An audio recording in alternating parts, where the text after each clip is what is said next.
सार बचन राधा स्वामी नसर यानी वार्तिक। खुलासा उपदेश हुजूर राधा स्वामी साहिब का। बचन, यह जगत नासमान है और सब असबाब भी इसका नासमान है। अक्लमंद यानी चतुर मनुष्य वह है कि जिसने इस जगत के कारोबार को अच्छी तरह जांच करके और उसको फानी यानी कल्पित और मिथ्या जानकर इस मनुष्य शरीर को मालिक कुल का भजन सुमिरन करके सुफल किया, और जो चीज़ें उस कर्ता ने अपनी दया से इस नरदेही में दी हैं उनसे लाभ उठाकर जो हर बेबहा यानी तत्व वस्तु अनमोल जो कि सुरत है यानी जीवात्मा है उसको स्थान असली पर पहुंचाया। दफा 1। जीवात्मा अर्थात सुरत को रूह कहते हैं और यह सबसे ऊंचे स्थान यानी सत्य नाम और राधा स्वामी पद से उतरकर इस तन में आकर ठहरी हुई है और 3 गुण और 5 तत्व और 10 इंद्रिय और मन वगैरह में बंध गई है, और ऐसे बंधन उसके साथ शरीर और उसके संबंधी पदार्थों के पड़ गए हैं कि उनसे छूटना कठिन हो गया। इसी छूटने को मोक्ष कहते हैं, और बंधन अंतरी 7 इंद्रिय और तत्व और मन वगैरह के हैं, और बंधन बाहरी 7 पदार्थों और कुटुंब और कबीले के हैं। इन दोनों बंधनों में जीवात्मा यानी सुरत ऐसी फंस गई है कि उसको अपने स्थान असली की याद भी जाती रही और इस कदर मंजिल दूर हो गई कि अब इसका लौटना स्थान असली को बिना मेहर मुर्शिद कामिल यानी सद्गुरु पूरे की मेहर के बगैर कठिन हो गया। सिर्फ काम इतना है कि इंसान यानी मनुष्य अपनी सुरत यानी रूह को उसके खजाने और निकास यानी मुकाम सत्यनाम और राधा स्वामी में पहुंचावे, और जब तक यह नहीं होगा तब तक खुशी और रंज और जिस कदर दुख और सुख दुनिया के हैं उनसे छूटना नहीं हो सकता। मतलब और मनसा कुल मतों का और यही तरीक सब अगले महात्माओं का रहा है कि जिस तरह हो सके रूह यानी सुरत को उसके भंडार में पहुंचाना, और पहुंचा हुआ उसी को कहते हैं कि जिसने अभ्यास यानी अमल करके अपनी रूह को स्थान असली पर पहुंचाया और कुल बंधन बाहरी और अंतरी और स्थूल और सूक्ष्म और कारण को तोड़ करके मन को संसारी प्रपंच यानी दुनिया से न्यारा किया। कामिल और आमिल और सच्चे आशिक और प्रेमी और पूरे भक्त और सच्चे ज्ञानी और पूरे साध वही हैं जो आखिर मंजिल पर पहुंच गए, और जो कोई पहुँचे हुओं का जिक्र करते हैं यानी वर्णन करते हैं और उनके वचनों को सिर्फ पढ़ते हैं या सुनाते हैं, और आप मंजिल पर नहीं पहुँचे और मंजिल पर पहुँचने का अभ्यास भी नहीं करते, उनका नाम आलिम यानी विद्यावान और वाचक है। जितने आचार्य और महात्मा और अवतार और पैगंबर हर एक मजहब में हुए वे सब अपने मुकाम के जोर से, वे सब अपने अभ्यास के जोर से अंतर में मुकाम असली के चले, पर सब के सब दूर स्थान तक नहीं पहुँचे। सो बहुत से तो मंजिल पहली पर, कोई दूसरी मंजिल पर, और कोई बिरले साध और प्रेमी मंजिल तीसरी तक पहुँचे, और सिर्फ संत मंजिल 5वीं यानी सत्य नाम पर, और कोई बिरले संत मंजिल 8वीं यानी अनामी पद तक पहुँचे। इसी स्थान से आदि में सुरत का तनज्जुल यानी उतार हुआ है, और वही सुरत जैसे कि उतरती चली आई वैसे ही उसका निकास नीचे के मुकामों से यानी सत्यलोक वगैरह से मालूम हुआ। और जो इस मुकाम के भी नीचे रहे उनको उसी मुकाम से जहाँ तक कि वे पहुँचे सुरत यानी रूह का निकास दिखलाई दिया। और चूंकि उनको पूरे गुरु नहीं मिले इस वास्ते उन्होंने उसी स्थान को सुरत यानी रूह का भंडार और वहाँ के मालिक को कुल नीचे की रचना का मालिक और कर्ता ठहराकर अपने अपने संगियों को उसी स्थान और वहाँ के मालिक की उपासना यानी पूजा का उपदेश किया और उसी का इष्ट और एतकाद यानी निश्चय बंधवाया। अब समझना चाहिए कि राधा स्वामी पद यानी अनामी पद सबसे ऊंचा मुकाम है और यही नाम कुल मालिक और सच्चे साहब और सच्चे खुदा का है। और इस मुकाम से 2 स्थान नीचे सत्य नाम का मुकाम है कि जिसको संतों ने सत्य लोक और सच्च खंड और सार शब्द और सत्य शब्द और सत्य नाम और सत्य पुरुष करके बयान किया है। इससे मालूम होगा कि यह 2 स्थान विश्राम संत और परम संत के हैं और संतों का दर्जा इसी सबब से सबसे ऊंचा है।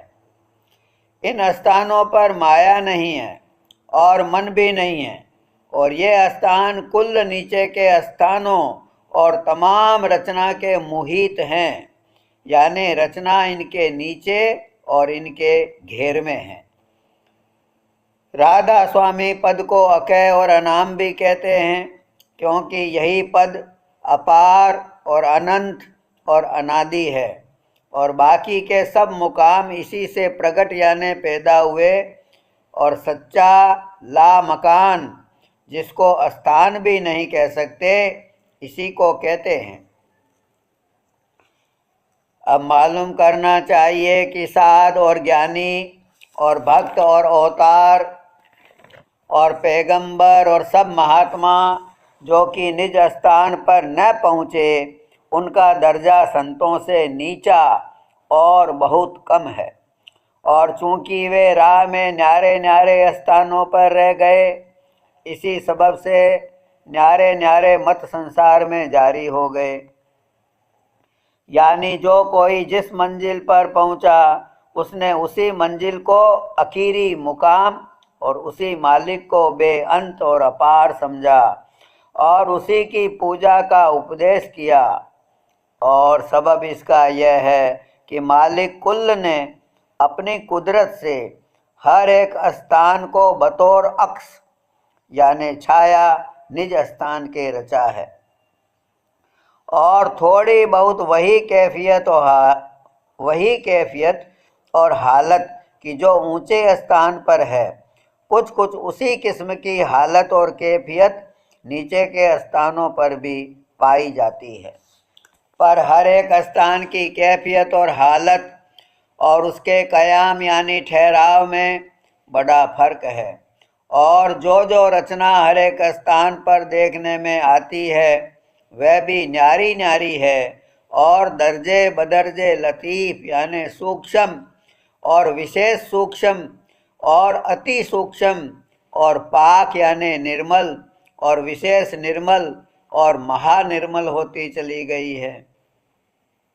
मगर यह हाल उसी को मालूम हो सकता है जिसने सब स्थानों की सैर की है और नहीं तो जिस स्थान पर जो पहुंचा उसने उसी स्थान के मालिक के स्वरूप और प्रकाश को देखकर उसी को बेअंत और बेहद और खुदा और परमेश्वर बतलाया और इस कदर आनंद और सरूर उसको हासिल हुआ कि होश व हवास उसके सब जाते रहे और ऐसी हालत मस्ती और शौक की पैदा हुई कि जिसका बयान नहीं हो सकता। और मालूम होवे कि हर स्थान पर सुरत पहुँचने वाले की कैफियत अलहदा है और वही कुल नीचे के स्थानों में व्यापक और मुख्तार मालूम होती है। जैसे कि जो कोई पहले या दूसरे स्थान पर ठहरा उसने वहाँ पहुंचकर देखा कि सुरत यानी मालिक उस स्थान का नीचे के सब स्थानों में व्यापक और उन स्थानों का करता है, और उसी से कुल रचना यानी पैदाइश नीचे की जाहिर हुई और उसी के आश्रय कायम है। तब उसने उसी को मालिक ठहराया और अपने सेवकों और सत्संगियों को उसी स्थान की भक्ति और पूजा के वास्ते उपदेश किया और आगे का भेद न जाना, क्योंकि आगे का भेद सिवाय संत सद्गुरु के और कोई नहीं जानता है, और संत सद्गुरु उनको नहीं मिले। जो मिलते तो भेद आगे का बतलाते और उनका रास्ता चलाते। इस तौर पर हर एक शख्स जिसने अपने अंतर में एक या दो या तीन स्थान तय किए और पूरा, और एक या दो या तीन स्थान तय किए पूरा और पहुंचा हुआ कहा गया। और हाल यह है कि पहले ही स्थान पर पहुंचने पर सर्वशक्ति साधु को हासिल हो जाती है। इस वास्ते वह सबब हासिल हो जाने शक्तियों और कुदरत और ताकत के उस पहुंचने वाले को महात्मा और कामिल यानी पूरा करार दिया गया। और इसमें कुछ शक भी नहीं कि यह दर्जा बनिस्बत दर्जात सिपली यानी नीचे के दर्जों के बहुत ऊंचा है, और कुदरत दुनियावी और जिस्मानी यानी मलिनता संसारी और देही की उस पहुंचने वाले में बिल्कुल नहीं रहती है। ऊपर जिक्र हुआ है कि सत्य नाम स्थान, जिसको सत्यलोक और सच्चखंड भी कहते हैं, निहायत ऊंचा है और संतों का दरबार है। और उसके ऊपर तीन स्थान हैं, और उसके ऊपर तीन स्थान और हैं कि जिनको किसी संत ने नहीं खोला। अब परम पुरुष पूर्ण धनी राधा स्वामी दयाल ने जीवों पर निहायत कृपा करके उन मुकामों को खोलकर साफ साफ वर्णन किया है और उनका भेद और कैफियत भी जाहिर की। और सबसे ऊंचा और धुर स्थान राधा स्वामी पद, जो सबकी आदि और भंडार है और परम संतों का निज महल है, उसका भेद दया करके बख्शा। इसी स्थान से शुरू में सुरत उतरी थी और इसके नीचे जितने स्थान हैं वे सब सुरत के उतार के हैं। और अब जीवात्मा यानी सुरत या रूह इस जिस्म में यानी देह में सहस्रदल कमल के नीचे ठहरी हुई है, और वहाँ से इसकी रोशनी और ताकत तमाम जिस्म में उतरकर और फैलकर मन और इंद्रियों के द्वारे कुल जिस्मानी और नफसानी यानी स्थूल और सूक्ष्म कार्य दे रही है। मन दो हैं, एक ब्रह्मांडी दूसरा पिंडी। ब्रह्मांडी मन का स्थान त्रिकुटी और सहस्रदल कमल में है, और इसी को ब्रह्म और परम ईश्वर और परम आत्मा और खुदा कहते हैं। और पिंडी मन का स्थान नेत्रों के पीछे और हृदय में है। यही मन सुरत की मदद से कुल कारोबार दुनिया का कर रहा है। सुरत यानी रूह को इस कदर प्रीत साथ मन के हो गई है कि उसके संग बिल्कुल रुजू उसकी नीचे की तरफ यानी दर्जात सिफली में हो रही है, और इसी से मन और इंद्री वगैरह को ताकत कारोबार की हासिल है। जो जीवात्मा यानी सुरत यानी रूह मुतवज्जह अपने स्थान असली की होवे तो असबाब दुनिया की तरफ से तवज्जह घटती जावे और सूरत खलासी यानी मोक्ष की निकल आवे। जब सुरत ब्रह्मांडी मन के स्थानों के परे अपने स्थान असली यानी सत्यलोक में पहुँचेगी, तब कुल बंधन कारण और सूक्ष्म और स्थूल और देह और इंद्री और मन के टूट जावेंगे, और व्यवहार ऐसे पहुँचने वाले का सिर्फ कार्य मात्र यानी जरूरी रह जाएगा, और वह भी इख्तियार अपने यानी जब चाहे तब मुतलक तोड़ दे। खुलासा यह है कि जब तक सुरत यानी जीवात्मा इन कैदों को, जो कि 7 स्थूल, सूक्ष्म और कारण देह यानी जिस्म और मन और इंद्रियों के पड़ गई है, को तोड़कर या कम करके इन मलिन स्थानों को, जो पिंड और ब्रह्मांड के ताल्लुक हैं, छोड़कर स्थान असली के रुजू न करेगी और ब्रह्मांडी मन के परे न पहुँचेगी, तब तक जड़ चेतन की गांठ न खुलेगी। और कसीफ यानी जड़ पदार्थ ये हैं मन और इंद्री और देह यानी जिस्म और कुल संसारी व्यवहार और भोग वगैरह। और सुरत लतीफ और चेतन है और इन दोनों की मिलोनी का नाम गांठ है। सो जब तक यह गांठ न खुले यानी मिलोनी माया की दूर न होवे, तब तक उसका नाम मोक्ष नहीं हो सकता और न कभी बीज आशा और तृष्णा का नाश होगा।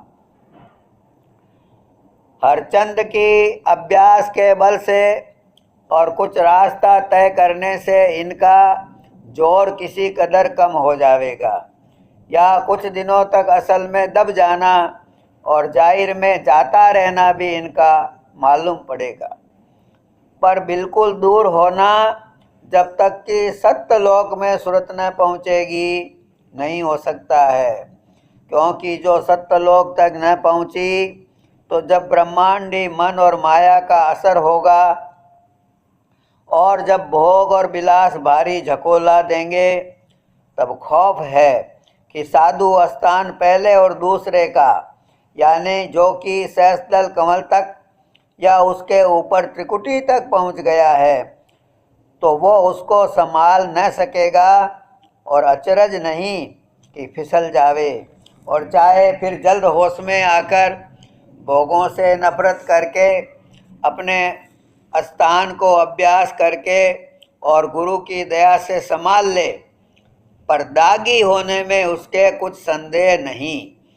इस वास्ते मुनासिब है कि प्रेमी अभ्यासी अपनी सूरत को ऐसे ऊंचे स्थान पर पहुंचावे कि जहां आशा और तृष्णा किसी किस्म की और विषय भोग की वासना का, चाहे वह संसारी होवे और चाहे परमार्थी, नाम और निशान भी नहीं है। सिर्फ परम पुरुष पूर्ण धनी राधा स्वामी कुल मालिक के दर्शन ही का आनंद और विलास है। तब अलबत्ते वह शख्स बच जाएगा और फिर किसी तरफ की रुजू उसकी इस तरफ को मुतलक यानी बिल्कुल न होगी और तब माया के घेर से बाहर हो जाएगा और फिर वही अभ्यासी संत पदवी को प्राप्त हुआ। यही सबब है कि बड़े बड़े अवतार और ऋषिश्वर और मुनीश्वर और औलिया और पैगंबर अपने अपने वक्त पर माया के चक्कर में आ गए और अपने पद को उस वक्त भूलकर धोखा खा गए, जैसे कि नारद और व्यास और श्रृंगी ऋषि और पाराशर और ब्रह्मा और महादेव जी और अवतार वगैरह। इन सब का हाल जुदा जुदा लिखा है और जो कि वह थोड़ा या बहुत सबको मालूम है, इस वास्ते इस स्थान पर उसकी सरह करना मुनासिब नहीं समझा गया। ऊपर जो इशारा किया गया उसका मतलब यह नहीं है कि ये लोग बिल्कुल माया के कैदी हो गए या किसी तरह से उनका भारी नुकसान हुआ, बल्कि गर्ज यह है कि इनको माया ने अपना जोर दिखलाकर धोखा दे दिया।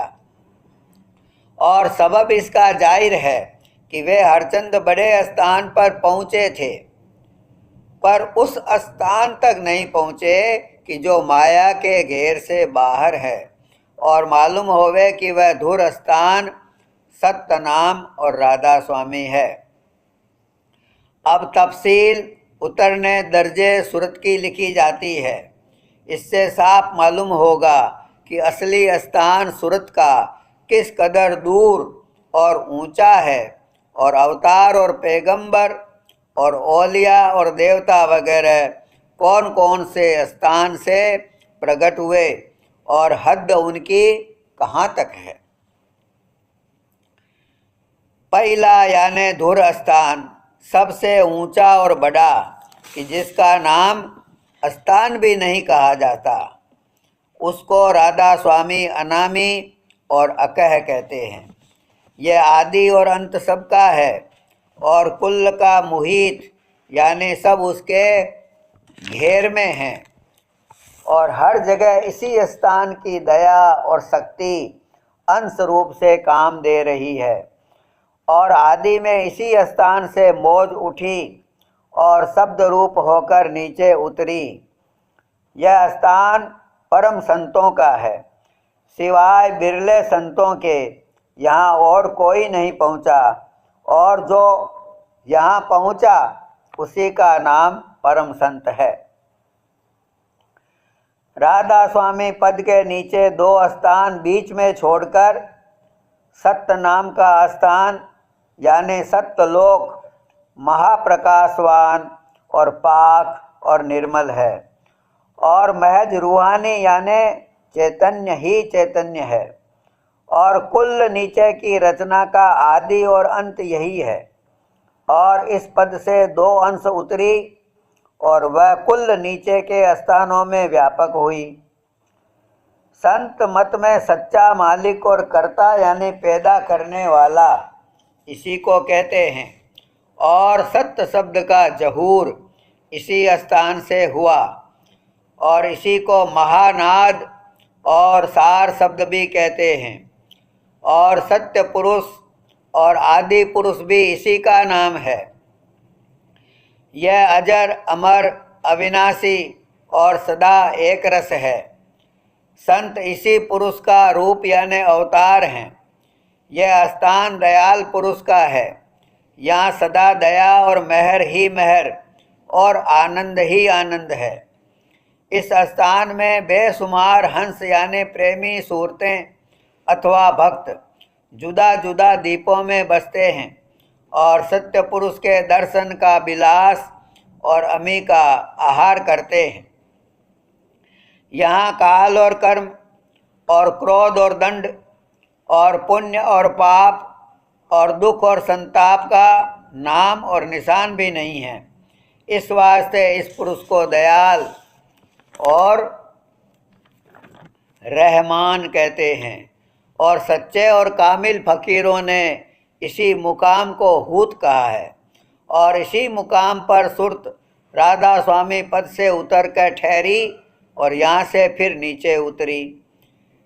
जो कोई इष्ट राधा स्वामी का बांधकर और उनके चरणों में दृढ़ निश्चय करके सब स्थानों को तय करता हुआ इस स्थान यानी सत्य लोक तक पहुँचा, वही राधा स्वामी पद में भी पहुँच सकता है और किसी तरह से नहीं पहुँच सकता है।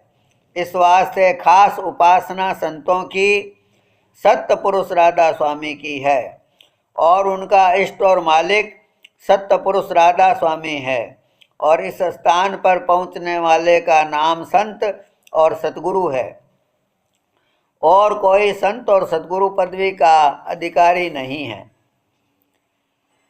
सत्यलोक के नीचे दो स्थान छोड़कर मुकाम शून्य यानी 10वां द्वार है, जहाँ की सूरत सतलोक से उतरकर ठहरी और फिर वहाँ से ब्रह्मांड में फैली और फिर पिंड में उतरी।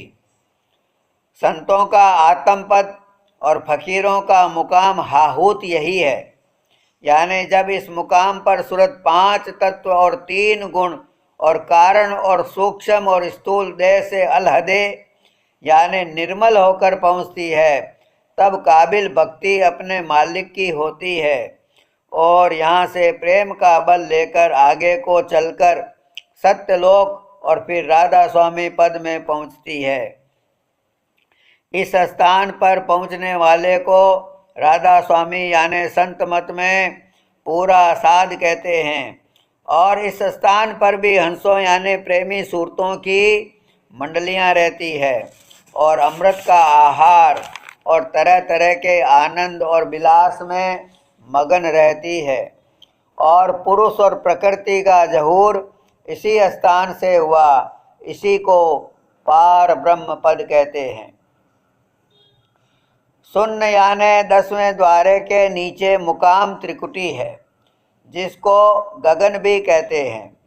ब्रह्म और प्रणव यानी ओंकार पद इसी स्थान को कहते हैं। और सच्चे फकीरों ने इसी मुकाम को अर्श अजीम और आलम लाहूत कहा है।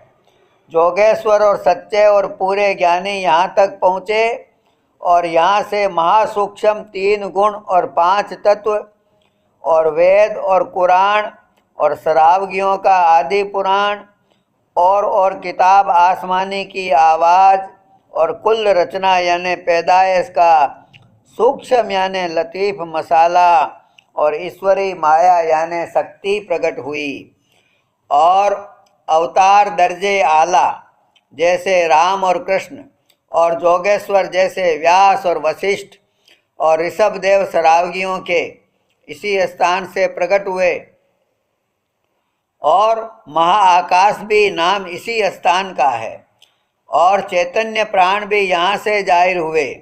और इस स्थान के मालिक को प्राण पुरुष और खुदाए अजीम भी कहते हैं और संत उसको ब्रह्मांडी मन कहते हैं।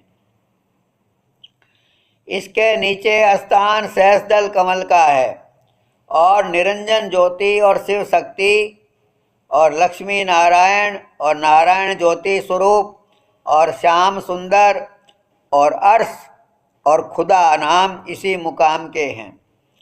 संत मत में इसी स्थान की साधना अभ्यासियों को अव्वल में यानी शुरू में कराई जाती है।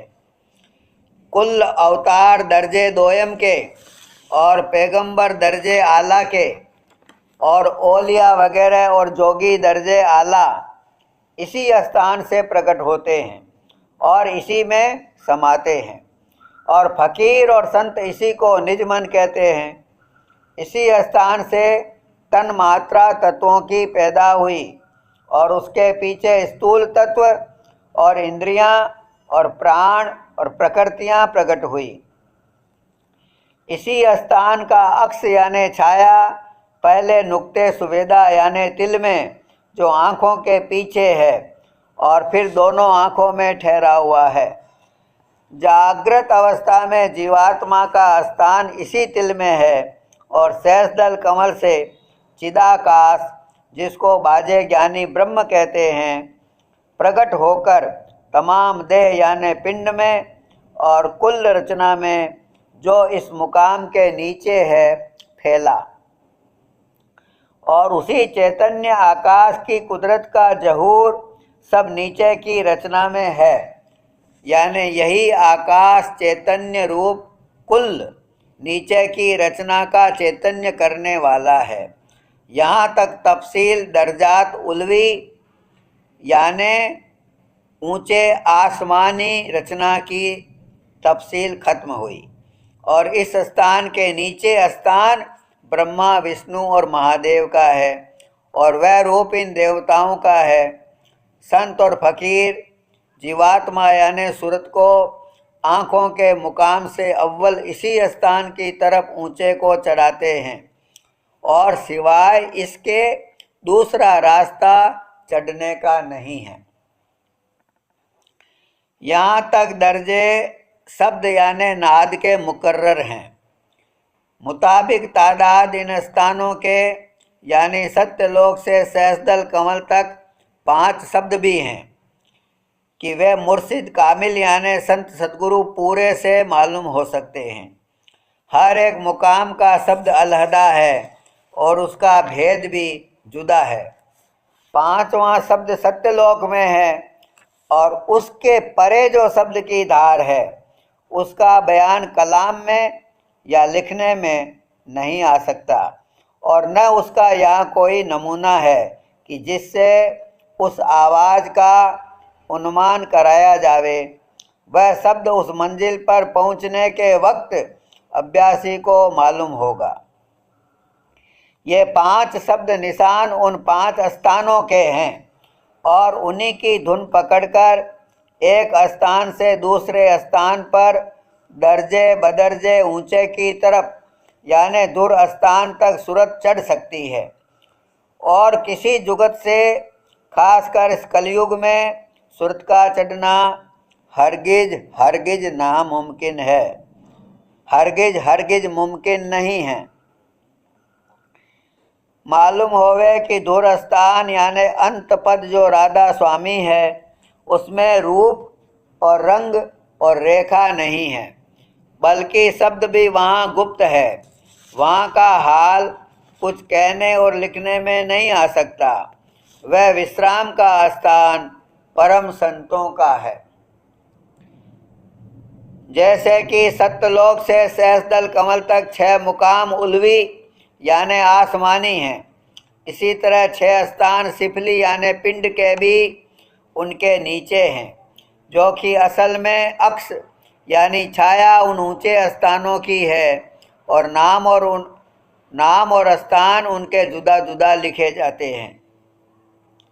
हरचंद की मुताबिक उपदेश हजूर राधा स्वामी साहब के और मुकाबले उस आसान और सहज जुक्ति के जो उन्होंने दया करके प्रकट की। अब अभ्यासी को कुछ ज़रूरत तय करने उन नीचे के मुकामों की नहीं रही। फिर भी वास्ते इत्तला और समझने के और दूर करने शक और संशय और गलती के, जो कि इस वक्त में वाचक ज्ञानियों और विद्यावानों ने बहुत पैदा कर दिया है, इन नीचे के मुकामों का भी हाल थोड़ा सा लिखना मुनासिब और ज़रूर मालूम हुआ। इन 6 मुकामों को खट चक्र कहते हैं और ये सब मुकाम पिंड यानी देह से ताल्लुक़ रखते हैं, और जो उल्वी यानी आसमानी हैं उनका ताल्लुक़ ब्रह्मांड से है और ब्रह्मांड के परे है। पहला चक्र दोनों आँखों के पीछे है और यहाँ बासा सूरत यानी रूह का है, और वह इसी मुकाम से पिंड में दर्जे बदर्जे नीचे के 5 चक्रों में होकर फैली।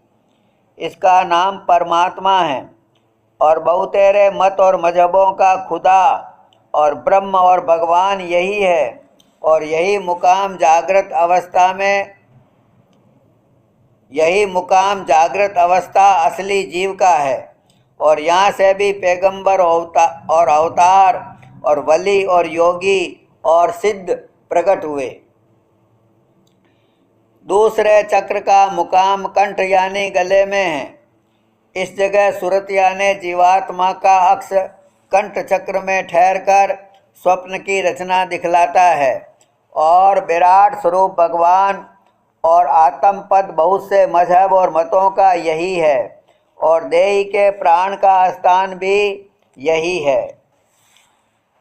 तीसरा चक्र हृदय में है और दिल यानी पिंडी मन का यही स्थान है, और शिव शक्ति की छाया का इस जगह पर बासा है। इसी स्थान से इंतजाम यानी बंदोबस्त कुल पिंड का हो रहा है, पर मालूम होवे कि यहाँ पिंड यानी जिस्म से मतलब सूक्ष्म शरीर से है, और संकल्प विकल्प सब इसी स्थान से पैदा होते हैं। रंज और खुशी और खौफ और उम्मीद और दुख और सुख का असर भी इसी स्थान पर होता है। चौथा चक्र नाभि कमल, इस जगह पर विष्णु और लक्ष्मी का वासा है, और परवरिश तन की इसी मुकाम से हो रही है, और भंडार प्राण कशीफ यानी स्थूल पवन का इसी स्थान पर है। पांचवा इंद्री कमल, इस जगह पर ब्रह्मा और सावित्री का वासा है। पैदाइश जिसमें स्थूल की और उसकी ताकत और काम वगैरह का ज़हूर इसी स्थान से है।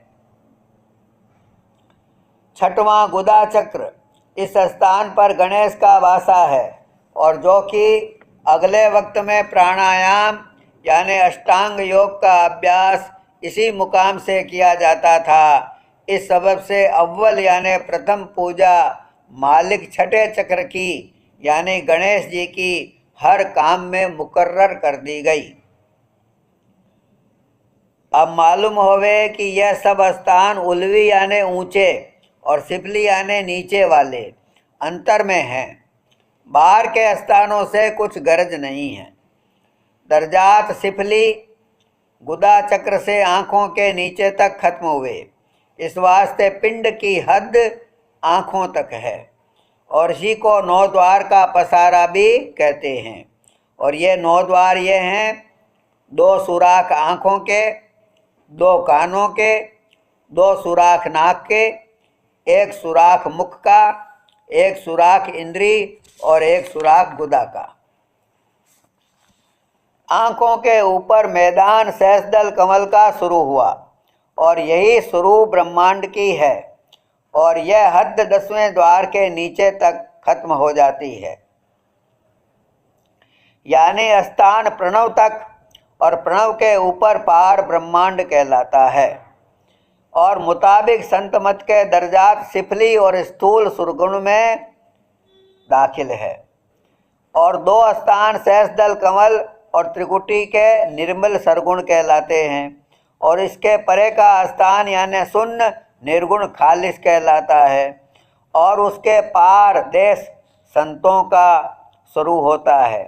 इसी सबब से कहा गया है कि संतों का स्थान सरगुण और निर्गुण के पार है, और यही सबब है कि कृष्ण महाराज ने अर्जुन को उपदेश दिया कि वेदों की हद से कि वह त्रिगुणात्मक यानी सरगुण है पार हो तब असल मुकाम पावेगा, और भेद और कैफियत रचना वगैरह की और जो शक्ति और कुदरत इन सब स्थानों में रखी गई है बहुत से बहुत यानी ज़्यादा से ज़्यादा है।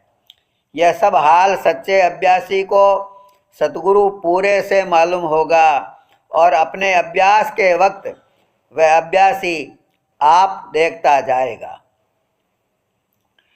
अब इस बात को जाहिर करना जरूर है कि जब पिछले साध और जोगेश्वर और महात्माओं ने देखा कि भेद स्थान उल्वी यानी आसमानी का बहुत बारीक है, और हर एक की ताकत उसके समझने की नहीं है, और अभ्यास भी उनका प्राणायाम के वसीले से बहुत कठिन है, खासकर पिछले वक्त में, जबकि सिवाय ब्राह्मणों के और किसी कौम को हुक्म मजहबी किताबों के पढ़ने का नहीं था।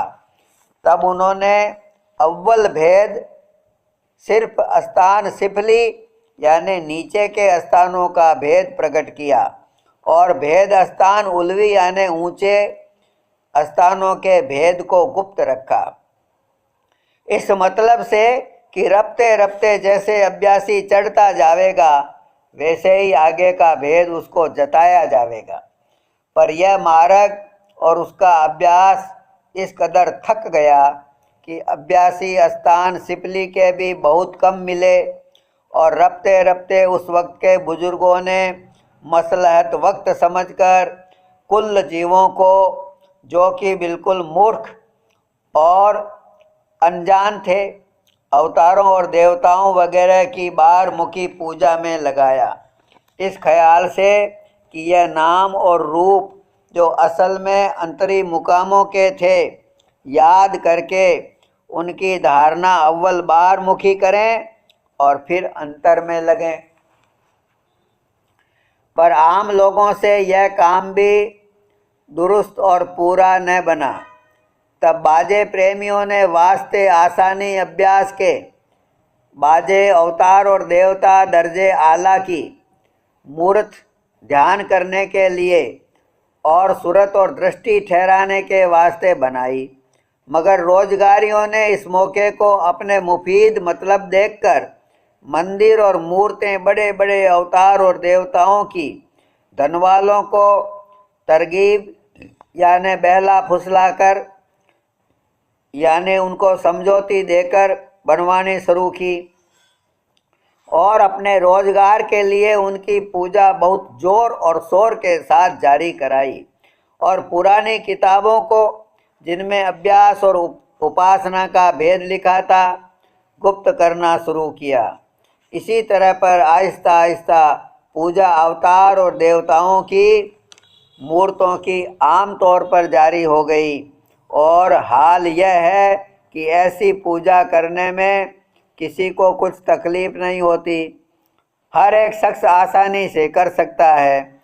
इस सबब से सब इसी काम में लग गए और अंतर का भेद रोज बरोज गुप्त होता गया और सब के सब नकली परमार्थी होते चले गए और रफ्ते रफ्ते तमाम मुल्क में यही चाल जारी हो गई और संसारी और भोगी लोगों को यह पूजा बहुत पसंद आई क्योंकि वे अपने मन के मुआफिक पूजा करने लगे और उसमें भी माया के भोग और विलास का रस लेने लगे। अब की कलयुग का बहुत जोर और शोर के साथ ज़हूर हुआ और जीवों को अनेक तरह के दुखों में जैसे मुफलिसी और बीमारी और मरी और झगड़े और बखेड़े जो कि आपस में ईर्ष्या और विरोध के सबब से पैदा होते हैं, गिरफ्तार और महादुखी देखा और यह भी मुलाजा किया कि कुल जीव सीधे रास्ते से बहुत दूर हो गए हैं और निहायत भूल में जा पड़े हैं। तब सत्य पुरुष राधा स्वामी को दया आई और वे कृपा करके संत सद्गुरु रूप धरकर संसार में प्रकट हुए और सच्चे मत और मार्ग का भेद साफ साफ वाणी और वचन में खोलकर कहा। और जबकि उन्होंने देखा कि परमार्थ में ब्राह्मणों ने अपनी जीविका के कारण बहुत चालाकी की है और असल किताबों को सबकी नज़र से छिपा दिया है, तब दया और मेहर करके कुल भेद को भाषा वाणी में आसान तौर से वर्णन किया और जीवों को उपदेश भी फरमाया। हरचंद की ब्राह्मणों का जाल ऐसा डाला हुआ नहीं था कि एकाएक उपदेश संतों का जारी होवे। फिर भी आहिस्ता आहिस्ता बहुत से लोगों ने यानी जिन्होंने असल बात को विचार करके समझा और निर्णय किया, उन्होंने उपदेश को मान करके मत संतों का इख्तियार किया, जैसे कि मत कबीर साहब और गुरु नानक और जगजीवन साहब और पलटू साहब और गरीबदास जी का, जो कि इस अरसे 700 वर्ष में जा बजा थोड़ा बहुत जारी हुआ। पंडित और भेष हर एक संत के वक्त में जोर और शोर अपना दिखलाते रहे और जहाँ तक हो सका ऐसे जतन करते रहे कि जिसमें असल मत संतों का जो स्थान प्रणवतक वेद मत के साथ मुआफकत रखता है जारी न होने पावे, क्योंकि उनको अपने रोजगार जाते रहने का खौफ पैदा हुआ और उन्होंने नादान और संसारी जीवों को अनेक तरह से भरमाया और भड़काया। इस सबब से ऐसी तरक्की संतों के मत की जैसी की चाहिए नहीं हुई। यह सच है कि अमूमन कुल जीव अधिकारी संत मत के नहीं हैं, यानी जो जीव विषयी यानी भोगी हैं और उनको सच्ची चाह अपने मालिक के मिलने की या अपने जीव के उद्धार की नहीं है, उनकी अक्ल इस मत के समझने में हैरान होती है और जो कि पुराने इष्ट पहले से बंधे हुए हैं उनके छोड़ने और संतों का इष्ट बांधने में उनको दिक्कत मालूम होती है।